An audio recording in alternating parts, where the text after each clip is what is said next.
17 வருஷம் கழிச்சு மறுபடியும் இப்போ T20 சாம்பியன்ஸ் ஆகிறோம். 11 வருஷம் கழிச்சு இப்போ மறுபடியும் ஒரு ஐசிசி டோர்னமெண்ட் ஜெயிக்கிறோம்.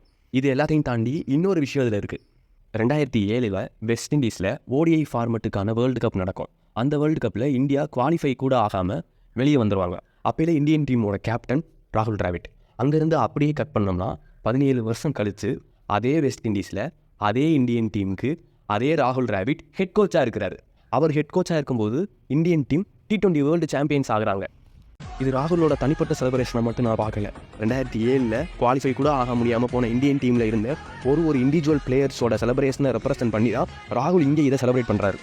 இன்றைக்கி இந்தியா வேர்ல்டு சாம்பியன்ஸ் ஆனது தனிப்பட்ட முறையில் கோலி ஃபேன்ஸுக்கு, ரோஹித் ஃபேன்ஸுக்கு, பாண்டியா ஃபேன்ஸுக்கு, இவங்களுக்குலாம் சந்தோஷமாக இருக்கிற மாதிரி தான் ராகுல் ஃபேன்ஸுக்கும், கங்குலி ஃபேன்ஸுக்கும், சச்சின் ஃபேன்ஸுக்கும், தோனி ஃபேன்ஸுக்கும், சேவாக் ஃபேன்ஸுக்கும், யுவராஜ் ஃபேன்ஸுக்கும், அந்த 2007 எல்லா பிளேயர்ஸோட ஃபேன்ஸுக்கும் சந்தோஷமாக இருக்கும் அப்படின்னு நான் நினைக்கிறேன்.